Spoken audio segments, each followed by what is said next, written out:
What do you picture when you hear the words romance movie? Some people's minds tend to go to rom-coms, or chick flicks, or extravagant epics, old black and white classics, people with English accents, stuff like that. And a formula. A movie where two people meet.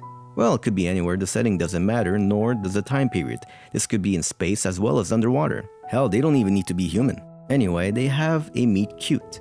And it's instant chemistry. They face obstacles, many obstacles, bad things happen. Their love is tested. They fail a few times and are maybe pulled apart. Maybe they even decide to never see each other again, at least for a while. But ultimately, they overcome all odds and adversity. And as a grand prize for their tenacity, they finally get to be with each other, lips lock, and happily ever after until the credits roll. Sounds familiar? A lot of romance movies are designed this way, and examples can be found in all other types of media, proving the formula is pretty damn well effective. In a romance movie, the ultimate goal is for two characters, usually the main characters, to end up together. So what's the point of the story when we know that both characters will never be with each other? Is it just an examination of a failed relationship? Is it just to have an unresolved ending paralleling reality? Just to feel bad and think that romance just isn't for everyone? Sorry, go home and feel bad about it? You'll be alone forever since all romance ends in tragedy anyways? Not quite. While most romance movies, or even non-romance, tend to show two characters ending up together as the main cathartic moment to look forward to before the movie ends. The doomed relationship, on the other hand, represents a different type of goal that the characters are trying to attain. A goal they didn't even know they were headed for. Perhaps not the goal they would have wanted, but the one they needed. A lesson in which the trials of romance provide the necessary conflict for an important internal discovery. Their own personal growth. Now, when we're talking about a doomed romance, we're making a distinction between tragic romance, where two people love each other but don't end up together because of external forces a la Romeo and Juliet, family strife, or the Titanic, an iceberg. Instead, these are internal decisions by the characters that ultimately doom their relationship. The kind of relationship we can find in the following movie, 500 Days of Summer. Exterior park day. For a few seconds, we watch a man, 20s, and a woman, 20s, on a park bench. Their names are Tom and Summer. Neither one says a word. Close on her hand, covering his. Notice the wedding ring. No words are spoken. A distinguished voice begins to speak to us. Narrator. This is the story of Boy Meets Girl. It's hard to see from the first scene, but 500 Days of Summer is an examination of a failed romance. We start at the end following a non-linear narrative, periodically showing different parts of Tom and Summer's relationship, moving back and forth through time, contrasting the good moments with the bad ones, inserting montages and interviews where the characters talk directly to the camera, breaking the fourth wall. Even the opening scene prepares us for the tone of the movie. It's the first 3 pages of the script. The movie makes sure to tell us up front, this is not a love story. So what's the story about? We follow Tom, a young 20-something living in LA, working at a green card company. He's bored out of his mind at an office meeting until he sees his boss's new assistant, Summer, and he falls in love. He loves everything about her and discovers she even likes the same bands he does.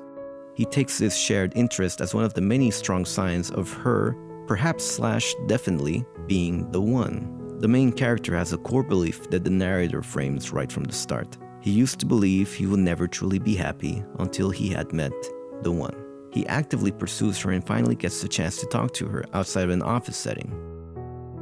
In this scene, we get to see, to Tom's dismay, what Summer's view of love is. Wait. What happens if you fall in love?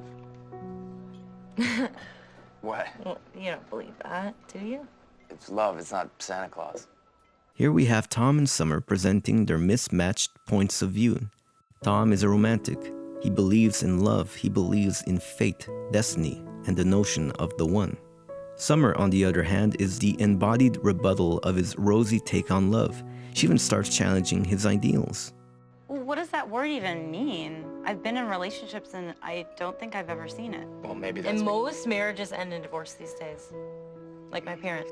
Okay, mine too. For Summer, relationships all share the same fleeting qualities. None of them ever last.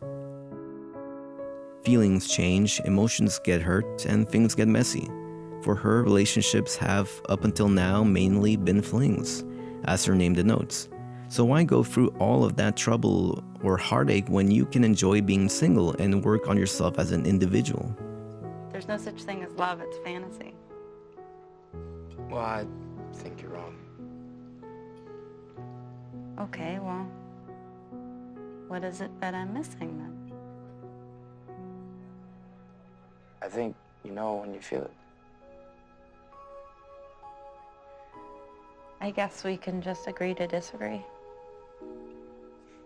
Clearly, Tom and Summer are two very distinct people. They view the world differently and consequently feel differently about it. But even after challenging one of his core beliefs, they do start a casual relationship together. In doing so, she starts testing the other aspects of his life, like his taste in music or his offhanded judgmental observations. All the while letting her general outgoing disposition naturally push his boundaries and ultimately challenging the way he views himself. So Tom, what is it that you do? I write greeting cards. Tom could be a really great architect if he wanted to be. That's unusual. I mean, what made you go from one to the other? I guess I just figured, why make something disposable, like a building, when you can make something that lasts forever, like a greeting card? Not much is known about what happened to dampen Tom's dream of becoming an architect. Apart from the first conversation he had with Summer, we learned that he studied architecture, but he couldn't get a job, so he's been working at the car company for about 3 to 4 years. He'd much rather be doing something else, but he stayed because it paid the bills. The only reason we get to learn this is because of the exterior forces around Tom that question his actions. You always wanted to write greeting cards? No, I don't even want to do it now. Well, you should do something else then. Yeah, I studied to be an architect, actually. You did? That's cool. What happened there? It didn't work out. This seems like an unresolved issue that Tom is reluctant to address. He'd much rather find some level of escapism in his relationship with Summer than to deal with it head on. Although Summer doesn't really let him off the hook and pushes him to learn more. He never really says it, but he does miss architecture, and he's obviously not ready to let go of it. He still keeps one of his drawings framed at his desk, like an encased dream, on hold and only to be looked at from time to time as a nostalgic picture. As Summer and Tom start dating, he shows her all the different designs he loves around the city, and is eager to share it with her, even his favorite spot in the city. Summer notices he becomes a different person when he speaks of the buildings. Unlike the man she sees at work, bored at his desk and unfulfilled. The inner spark intrigues her, but she knows he struggles to show it, or might be embarrassed to say it out loud. She invites him to verbalize and exteriorize what he would do to change things as an architect. There's a lot of beautiful stuff here, too, though. If it were me, then, If it were you, what? I don't know, like I'd make them notice. How would you make them notice? I don't know, I mean, there's a lot of different stuff you could do. Show me. This is a realization he would have not have had without Summer's quirky, intrusive help. Even once they broke up, she was still interested in knowing if he managed to leave his job and follow his calling. How are you? Good. Good. I wrote to you. I never heard back, but... Yeah, sorry about that. I just, it got kind of crazy. The holidays came up, so work was... You still working for Vance? Yeah. She helped Tom rediscover himself. This was a needed change for what was to come later. He was left broken after Summer's indirect rejection at the dinner party. His world collapsed onto itself, and he was left alone, standing in the wreckage. As everything was stripped away, he focused on the things that remained a constant in his life. His passion. Little by little, he managed to rebuild himself and move forward while focusing on the pursuit of his once sidetracked career, his true love. This rebuilding helps him acquire a new perspective, a different outlook on life.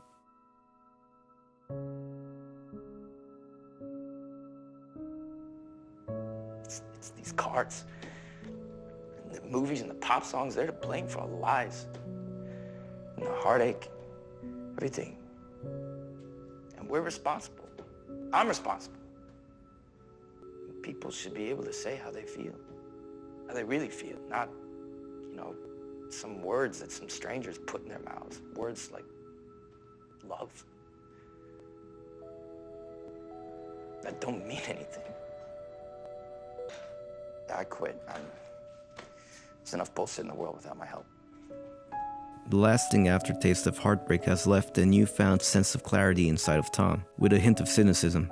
He's been doing things the wrong way. He realizes that he hasn't had the best perception of love or relationships. He would oftentimes misinterpret the smallest things to the point of absurdity. How's your weekend? It was good. Can you believe that shit? I'm sorry, what shit? I think I missed something. She said it was good, emphasis on the good. She basically said she spent the weekend having sex with some guy she met at the gym.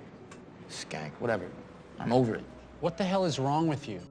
If he could misinterpret the small things going wrong, then he could equally misinterpret things going his way. The characters around him also offered a sobering view of his relationship with Summer. So what are you exactly? I don't know. Are you her boyfriend? It's not that simple. Sure it is.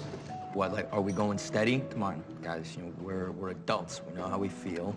We don't need to put labels on it. I mean, boyfriend, girlfriend, and all that stuff it's really juvenile.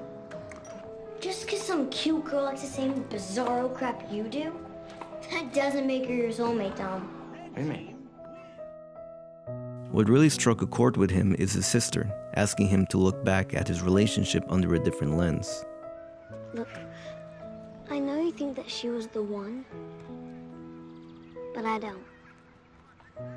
No, I think you're just remembering the good stuff. Next time you look back, I really think you should look again.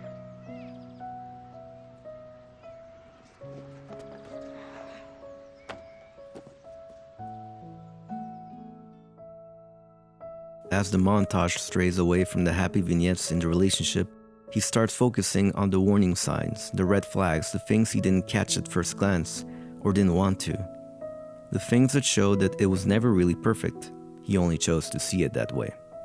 Their relationship is like their trips to IKEA. They walk around the kitchen, the bedrooms, the camera framing them like a couple sharing an intimate moment. But the kitchen is not a kitchen. The bedroom is not a bedroom. It's all an aesthetically pleasing mock-up of an ideal he wants, a relationship. But that at its core doesn't work. The real moment of clarity that shatters his core belief happens once he's invited to Summer's dinner party. This scene is a simple yet effective juxtaposition of Tom's expectation versus his reality. On your left, the rekindling of a relationship, love triumphing overall, Tom's ideal validated. And on your right, a friend invited to a dinner party, not unlike anyone else there, leaving without being followed.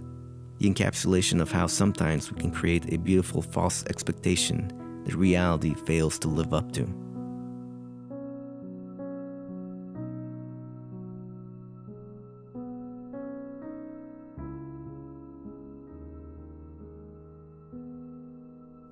The peculiar thing about this movie is that it offers closure that we might not be so lucky to get in real life. The final talk. The place where we can ask why. The place where we can question the person we felt emotionally wronged us. The movie offers an important piece of growth in this last part. Tom is now a different man. He has been tested, he has rebuilt himself, and he has a new point of view on things, but now he meets Summer, for the last time, as a final test of growth. Like an awkward but amicable boss battle before moving on to the next phase of his life. This time, it's on his terms. We end where we began. This was the girl he felt he was in love with. And now, he looks for answers. You never wanted to be anybody's girlfriend, and now you're somebody's wife. It surprised me too. I don't think I'll ever understand that. I mean, it doesn't make sense. It just happened. Right, but that's what I don't understand. What just happened? I just woke up one day and I knew. Knew what? What I was never sure of with you.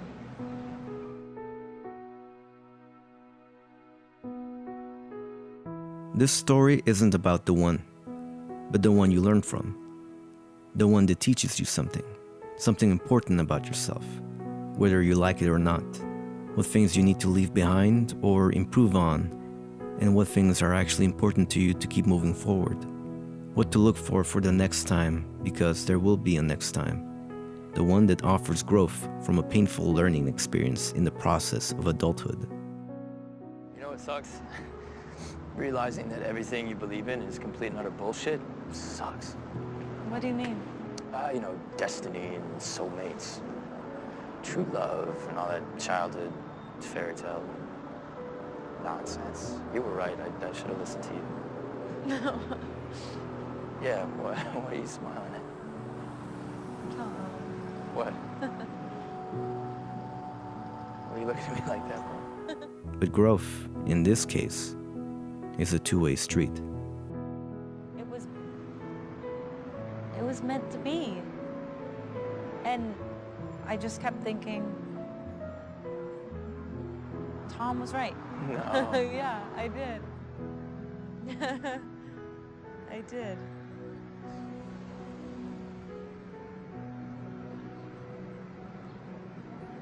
It just wasn't me that you were right about.